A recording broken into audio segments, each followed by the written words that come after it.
청양의 한 주택에서 불이 나 70대 할머니와 3살 손자가 숨졌습니다. 할머니는 베트남인으로 가족들의 일손을 돕기 위해 온 것으로 전해졌습니다.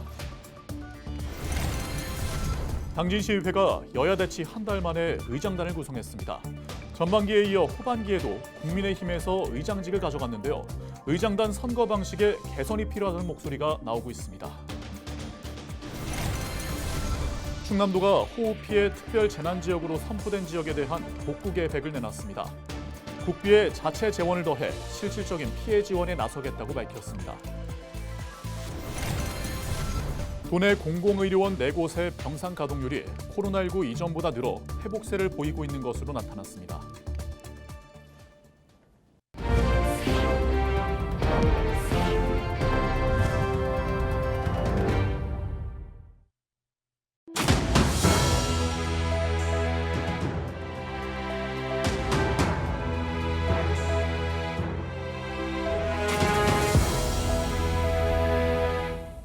시청자 여러분 안녕하십니까? 헬로티비 충남뉴스입니다. 청양에서 화재가 발생해 2명이 숨지는 사고가 발생했습니다. 신원 확인 결과 할머니와 손자인 것으로 밝혀졌는데요. 네, 취재기자 연결해서 자세한 소식 알아보겠습니다. 정호석 기자, 화재가 언제 또 어떻게 난 거죠? 네, 지난 28일 오후 5시 30분쯤 청양군 청남면의 단독주택에서 화재가 발생했습니다. 주택 인근 마을회관에 있던 주민이 집이 불에 타는 것을 보고 119에 신고했는데요. 소방관 90여 명이 출동해 2시간여 만에 화재를 진압했습니다. 이번 화재로 68제곱미터 규모의 주택 전체가 불에 탔습니다. 부엌 쪽에서 베트남 국적의 70대 여성과 3살 남자아이가 숨진 채 발견됐는데요. 이들은 할머니와 손자 관계인 것으로 확인됐습니다. 60대 한국인 남성과 40대 베트남 여성인 아이 부모가 주택 인근 비닐하우스로 일하러 간 사이 화재가 발생했는데요. 경찰과 소방당국은 주방에서 화재가 시작된 것으로 보고 있습니다. 정확한 화재 원인을 조사하고 있으며 사인을 밝히기 위해 부검을 진행할 방침입니다. 네, 특히 해당 가족의 사연이 드러나 안타까움을 더하고 있습니다. 해당 내용도 함께 전해주시죠. 네, 먼저 70대 장모는 농번기 아이를 돌보기 위해 우리나라에 들어왔습니다. 또 사고를 당한 아이는 부부가 지난 2008년 결혼한 뒤 난임을 겪다가 시험관 시술을 통해 지난 2021년 어렵게 얻은 아들로 알려져 안타까움을 자아내고 있습니다. 또 숨진 아이의 경우 최근 병원에서 입원 치료를 받다 27일 태어난 뒤 사고를 당한 것으로 전해졌는데요. 사고가 발생한 마을의 유일한 아이로 주민들에게 많은 사랑을 받으며 자란 것으로 알려졌습니다. 네, 여기까지 듣겠습니다. 지금까지 보도국 정호석 기자였습니다. 다음 소식입니다. 당진시의회가 여야 대치 한 달 만에 후반기 의장단을 구성했습니다. 네, 가까스로 의장단은 구성됐지만 선출 방식을 개선해야 한다는 목소리도 나왔습니다. 한범호 기자입니다. 당진시의회 의장단 구성을 위해 열린 임시회. 가장 큰 관심을 모은 후반기 의장은 1차 투표에서 선출됐습니다. 국민의힘 서영훈 의원이 전체 14표 가운데 가장 많은 10표를 얻었습니다. 과반수 출석과 출석위원 과반수 들어가신 허영훈 의원님께서 후반기 의장으로 당선되었음을 선포합니다. 더불어민주당 조상현 의원은 3표, 전반기 의장이었던 국민의힘 김덕주 의원은 1표에 그쳤습니다. 17만 당진 시민 여러분의 목소리에 늘 귀 기울이고 신뢰받는 의회가 되도록 의원님 여러분과 함께 최선의 노력을 다하겠습니다. 서영훈 의장과 조상현 의원은 투표에 앞서 의무사항이 아닌데도 이례적으로 정견 발표에 나섰습니다. 서 의장은 특권을 내려놓겠다고 약속하고 다음 시의원 선거 불출마를 선언했습니다. 의장 업무 추진비는 의원님들과 공유하며 투명하게 사용하고 의장 전용차는 공적인 일 외에 사용하지 않으며 의회 공용 차량으로 의원님 누구나 이용할 수 있도록 하겠습니다. 끝으로 저는 다음 시의원 선거에 출마하지 않겠습니다. 부의장은 12표를 얻은 더불어민주당 최현숙 의원이 맡게 됐습니다. 의원 상호 간 소통을 위한 가교 역할에도 소홀함이 없도록 노력을 다하겠습니다. 당진시의회는 이날 3개 상임위원회 구성까지 모두 마무리했습니다. 그동안 더불어민주당은 전반기에 뺏긴 의장 자리를 후반기엔 가져와야 한다고 주장했습니다. 이에 국민의힘은 후반기에도 의장 자리를 양보할 수 없다고 맞선 상황.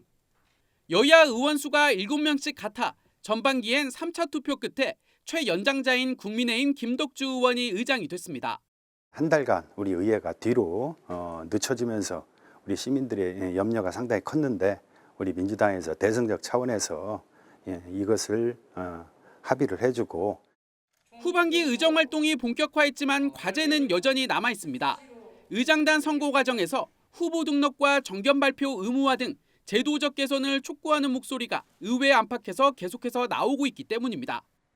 당진시의회 회의 규칙 제8조 5항 의장, 부의장이 선출되기를 바라는 의원은 소견을 발표하여야 한다가 아니라 할 수 있다고 되어 있어.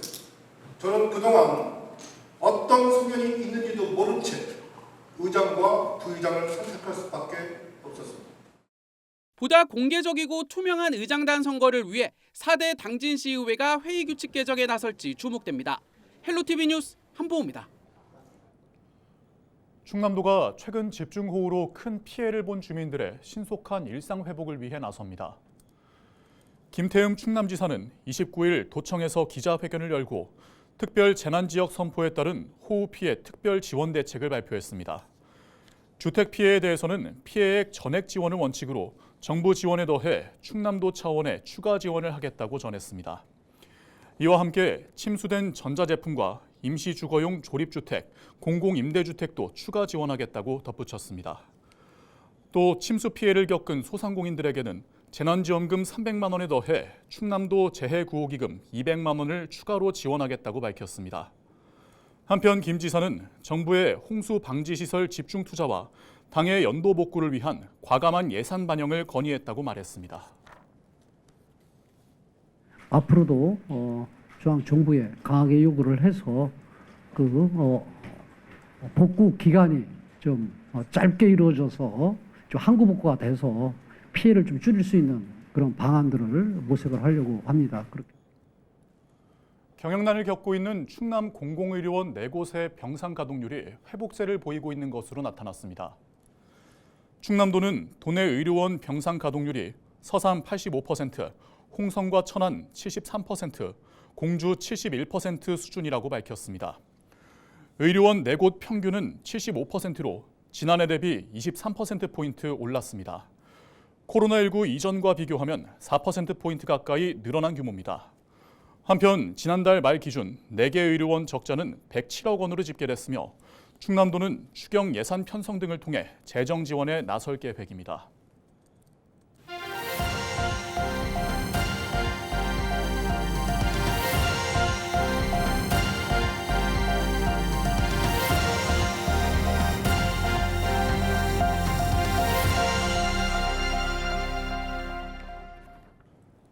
비가 그치면 어김없이 찾아오는 폭염에 전국 곳곳에서는 이로 인한 피해가 속출하고 있습니다. 가축들도 예외는 아닌데요. 집단 폐사가 이어지면서 축산 농가의 한숨도 깊어지고 있습니다. 보도에 송하연 기자입니다. 더위에 지친 닭들이 가쁜 숨을 몰아쉽니다. 축사 한편에 힘 빠진 닭들이 움직임을 멈추고 가만히 앉아 있습니다. 더위와의 사투를 벌이고 있는 전남 영암의 한 양계 농가입니다. 지난주 기록적인 폭우가 쏟아진 뒤 일주일째 이어진 폭염으로 축사 내부는 찜통더위입니다. 축사 내부 습도는 90%가량으로 평소에 비해 2배 이상 높습니다. 대형 환풍기를 돌려가며 공기를 순환시켜보지만 역부족입니다. 지난주부터 이곳에서 폭염으로 인해 폐사한 닭은 모두 1000마리로 농장 주인은 앞으로 얼마나 더 늘어날지 답답하기만 합니다. 닭이 너무 많고가지고 좀 걱정해요. 호흡기 때문에 이렇게 대장균이나 장염 이런 쪽으로 많이 발생합니다. 병보다는 이제 폐사 많이 죽는 것 때문에 좀 걱정이 됩니다. 이처럼 올여름 폭염으로 인해 전국적으로 폐사된 가축은 모두 9만 6천여 마리, 닭과 오리 등 가금류가 8만 6천여 마리로 가장 많았고 돼지가 만여 마리로 뒤를 이었습니다. 지난해 같은 기간보다 6배 증가한 규모입니다. 행정당국은 가축 피해 규모 조사를 실시하고 열차단제를 보급하는 등 지원에 나섰습니다. 축사 지붕에 열차단제를 도포해서 축사 내부 온도를 낮출 수 있도록 3억 원을 지원했고 가축 사료율 개선제 32억 원과 젖소 사육 농가에서 대형 환풍기를 구입할 수 있도록 8억 원을 지원해서 폭염에 대비하도록 했습니다. 그러면서 폭염 피해를 최소화하기 위해 평소보다 가축 수를 줄이고 물과 사료 공급 횟수를 늘리는 등 각별히 주의해달라고 당부했습니다. 특히 닭, 오리 사육 농가에서는 여름철에는 평상시보다 사육 마리수를 조금 줄여서 사육해서 밀식 사육으로 인한 축사 폐사를 가축 폐사를 줄여주는 것도 하나의 방법입니다. 한편 다음 주부터는 비 소식이 예보된 가운데 변덕스러운 날씨에 대처하기 위한 농가들의 움직임이 바빠지고 있습니다. 헬로티비 뉴스 송하영입니다. 피서가 절정을 맞았지만 동해안은 독성 해파리 때문에 골머리를 앓고 있습니다. 해수욕장마다 쏘임 피해가 잇따르며 조업 차질과 그물 피해까지 속출하고 있는데요. 국립수산과학원은 동해 전역에 해파리 주의특보를 내렸습니다. 보도에 최성식 기자입니다. 정치망 어선이 그물을 들어 올리자 물고기 대신 해파리가 가득합니다.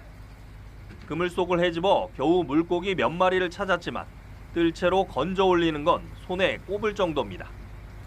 조업을 망친 어민들은 해파리 때문에 애써 잡은 물고기까지 다시 방류하는 실정입니다. 아무래도 해파리가 많다 보면 고기들이 살지를 못하니까 일단 들어오는 양 자체도 적고, 그리고 해파리가 감게 되면 고기들이 죽게 되죠. 그래서 저희들이 손해가 좀 많죠. 어민들은 조업 차질은 물론이고 그물이 찢어지는 피해도 호소하고 있습니다. 피서 절정기를 맞은 동해안 해수욕장들도 해파리떼로 골머리를 앓기는 마찬가지. 수상안전 요원들이 직접 물속에 들어가 해파리를 걷어내는데 성인 몸통만 하다 보니 작업이 쉽지 않습니다. 작년, 재작년과 다르게 수온 상승 때문에 해파리들 양이, 원래는 이 독성 해파리가 없었었는데 최근에 독성 해파리들이 많이 나타나기 시작하고, 뜰채에 담긴 해파리는 백사장 한쪽으로 옮겨지는데 작업은 하루에도 몇 차례씩 반복됩니다. 조금 전 인명 구조요원들이 포획한 대형 해파리입니다. 보시는 것처럼 둥근 몸체에 촉수가 나 있는데 길이는 50cm가 넘습니다. 최근 동해안에 급증한 노무라 입깃 해파리나 보름달 물해파리 모두 독성이 강한 게 특징. 불과 10여일 만에 강원도 동해안에서만 220건이 넘는 해파리 쏘임 피해가 발생했습니다. 처음에 촉수가 닿았을 때 진짜 바늘로 계속 찌르는 느낌이 나가지고 엄청 따가웠는데, 국립수산과학원은 지난 5월 중국 남부에 내린 집중호우로 동중국해의 영양염류가 증가하면서 대형 해파리가 급증한 것으로 추정했습니다. 특히 해파리떼가 강한 동안난류를 타고 강원도 동해안까지 밀려드는 이례적인 현상이 나타난 겁니다. 이에 따라 지난 5일 제주도를 시작으로 12일에는 부산, 울산, 경북 동해안에, 23일에는 강원도 동해안까지 노무라 입깃 해파리 주의 단계 특보가 내려졌습니다.